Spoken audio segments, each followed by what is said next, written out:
Amigos, son las 7 de la mañana con 48 minutos y avanzamos con más aquí en la primera emisión de MQ Noticias. Este 24 de mayo, sábado 24 de mayo, tendrá lugar la posesión presidencial de Daniel Noboa, quien se desempeñará en funciones como presidente de la República por los próximos 4 años, esto luego de los resultados electorales del último proceso electoral que se llevó adelante en nuestro país. Si bien ha estado al frente de este mandato, digamos así, por año y medio aproximadamente, es inevitable hablar y pensar en los retos que tendrá este nuevo periodo presidencial. Retos más todavía cuando seguimos hablando de problemas de inseguridad en el país, temas económicos también, de empleo y de diversa índole. Vamos a dialogar sobre esto. Hoy me acompaña Osvaldo Moreno, quien es analista político. Le doy la bienvenida. Él se conecta desde la ciudad de Guayaquil. Osvaldo, bienvenido. Muy buenos días. ¿Lo tenemos Buenos ya? días, Ahí le estimada. escuchamos. Buenos días, estimada Belkis. Un gran saludo a usted y a su audiencia, a la orden. Lo propio, Osvaldo. Muy rápidamente, una mirada respecto de lo que ha sido este año y medio de gobierno y qué es lo que le espera el Ecuador durante los próximos 4 años con este antecedente.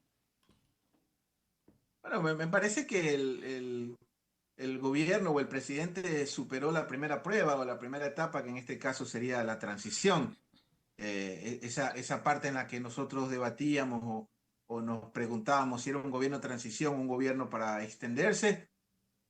El día de las elecciones quedó claro que, digamos, al menos en lo electoral, superó la transición y empieza una nueva etapa, empieza un proceso de lo que va a ser ya el novoísmo, digamos, si lo podemos bautizar así. Así que empieza, digamos, a pesar de que ya son casi 2 años, este viernes o este 24, no recuerdo qué día cae el 24, Sábado. empezaría ya la velocidad crucero, digamos, el primer mandato ya fuera del interinazgo o de ese encargo popular de concluir el mandato de Lazo en su momento. Un inicio de mandato que no tendrá lugar a los famosos 100 días de gobierno, cuando recién se asume precisamente este encargo popular, por decirlo de alguna manera, y que enfrenta al gobierno diferentes aspectos que necesitan la urgencia del caso para empezar a tomar acciones.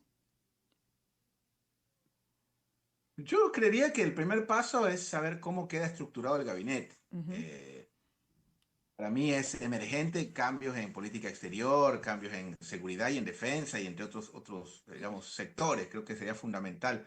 Va a ser la formación de este gabinete. Yo creo que el país y el presidente fundamentalmente ya no está para pruebas, experimentos, pasantías.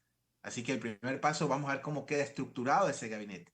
Pero más que un tema ideológico, porque para eso está de la Gasca o los cargos, digamos, de control político, perfiles técnicos, que sí los ha tenido. Por ejemplo, Luque me parece que es un tipo que, por su formación de PhD en estructuras, está en el lugar indicado. Bueno, creo que debería tener funcionarios con ese perfil para poder tener éxito ya en esta etapa que arrancaría el día viernes. Y lo otro, que es importante, la relación con la oposición.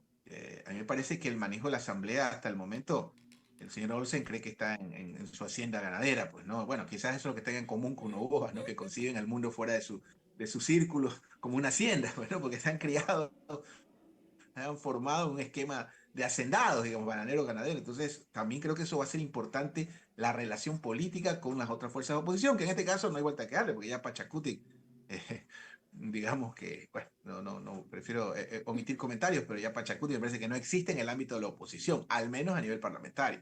Y en este caso la oposición es el correísmo, ¿no? Va a tener que existir algún tipo de relación en ese sentido, porque no puede llevar una sesión de la Asamblea sin darle la palabra al otro espacio o lo que es peor, retirándose 60 asambleístas permanentemente. Entonces son ¿Se ve algunas de en las el preguntas. horizonte que realmente pueda existir esta relación, por ejemplo, con la Revolución Ciudadana, cuando de alguna u otra manera se hacen de menos estos votos?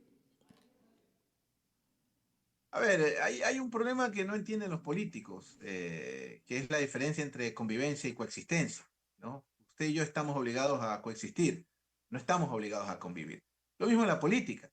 La gente tiene que entender que tiene que haber una coexistencia democrática. O sea, Sartori decía, en su concepto de oposición, para él oposición era la fuerza o el sector de una población o de la política que tiene la capacidad de sentar en la mesa de negociaciones al poder de turno.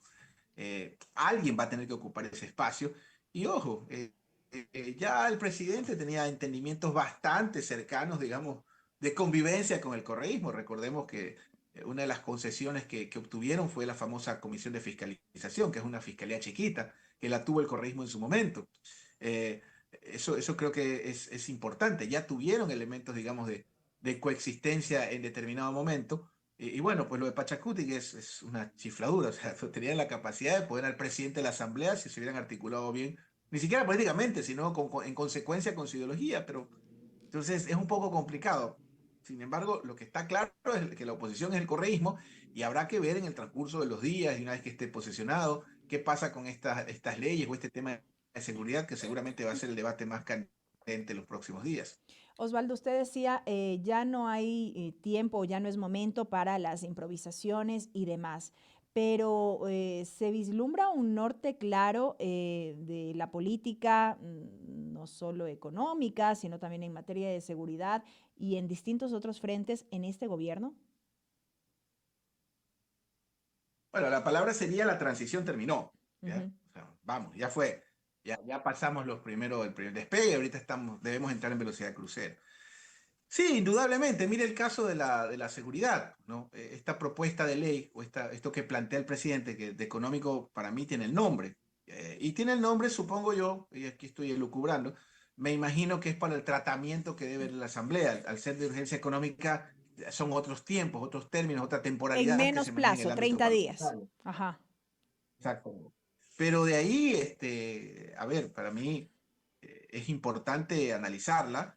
Desde mi punto de vista de económico no tiene mucho, me parece más tratar de legitimar o tratar de institucionalizar el gatillo fácil. ¿Qué es el gatillo fácil? El darle licencia para toda la fuerza pública.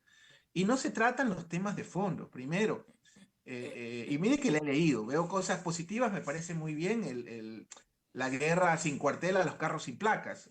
Bueno, usted es guayaquileña, entiendo, Belkis, vive Sí. en Quito, pero yo la próxima vez que está acá en su tierra, la conmino a contar cuántos vehículos sin placas, motos, carros, circulan en 10 minutos de circular por cualquier sector de Guayaquil o San Borondón. No, es una chifladura, en eso estoy de acuerdo.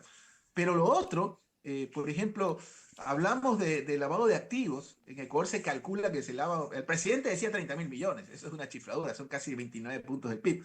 Pero los números más conservadores, menos ortodoxos, hablan de que Ecuador se lava del 7 al 10% de su economía. Es decir, de cada $10 en el Ecuador, 10 provienen de actividades del crimen organizado.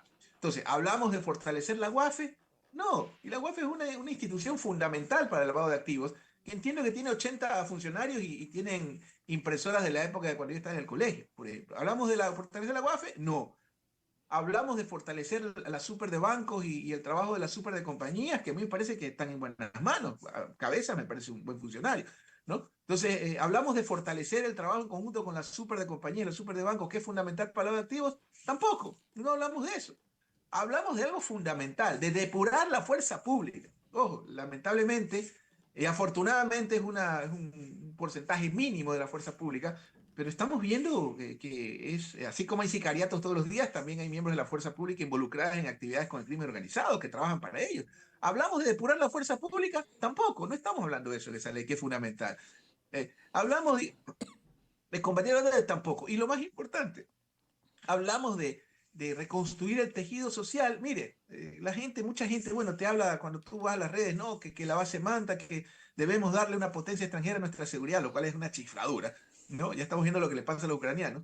Pero cuando hablamos del tema, digamos, hablamos de lo de fondo, cuando usted habla con expertos y vemos el tema de la inseguridad, es la deserción escolar, pues vayan ustedes a revisar las cifras. Tenemos la tasa de escolaridad más baja de nuestra historia, 87%. Es la más baja cuando tenemos 97. Es decir, de cada 100 niños en edad de escolarizarse, ahorita solo 87 están en las escuelas. Ha habido un bajón de 11 puntos. De esos 11 puntos, el grueso está en la zona 8, sobre todo en Guayaquil, San Borondón, Durán, Daule y los cantones vecinos. Y esos niños que están desertando el sistema escolar no están haciendo una pasantía, no están en Miami, no están jugando en la casa PlayStation, ¿no? Entonces tenemos que entender que la materia prima del crimen organizado es la pobreza extrema. Entonces, ¿se trata algo contra los activos? No. ¿Se habla de la depuración de la fuerza pública urgente? Tampoco. ¿Se habla de reconstruir el tejido social? No. Entonces, esta ley de gatillo fácil, la mínima posibilidad, y esto lo digo con respeto porque yo soy un admirador a muerte, escúchame con atención, a muerte de nuestras gloriosas Fuerzas Armadas, porque soy de la generación del CENEPA,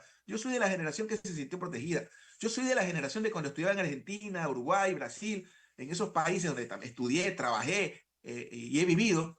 Yo recuerdo mis compañeros contemporáneos que tenían terror a sus Fuerzas Armadas porque recordaban al vecino secuestrado, al torturado. En cambio, yo decía con orgullo, mis Fuerzas Armadas, ante cualquier tragedia, vacunan niños en epidemias, nos rescatan cuando hay un deslave.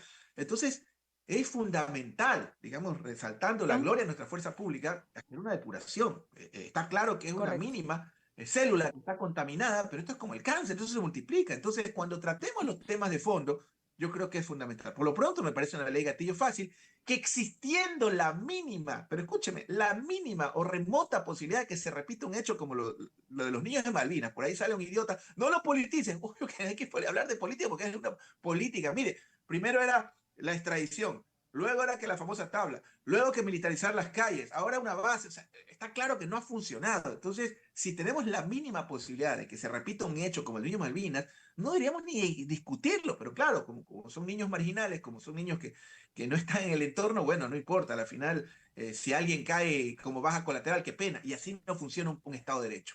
Y me atrevo a decir que estas mismas observaciones que ha realizado respecto de este proyecto de ley y aquellos temas urgentes que se deben atender deben replicarse ya en macro como Estado en los diferentes aspectos que deben atenderse y que hacía referencia justamente en una de las interrogantes que planteaba. Osvaldo, gracias por estos minutos, no hay tiempo para más. Quiero agradecer por habernos acompañado esta mañana. Bueno, gracias a usted, pues ya sabes, ustedes saben cómo me pongo para que me invitan. Un gran abrazo, hasta luego. Osvaldo Moreno, analista político, acompañándonos esta mañana aquí en MQ Noticias, primera emisión.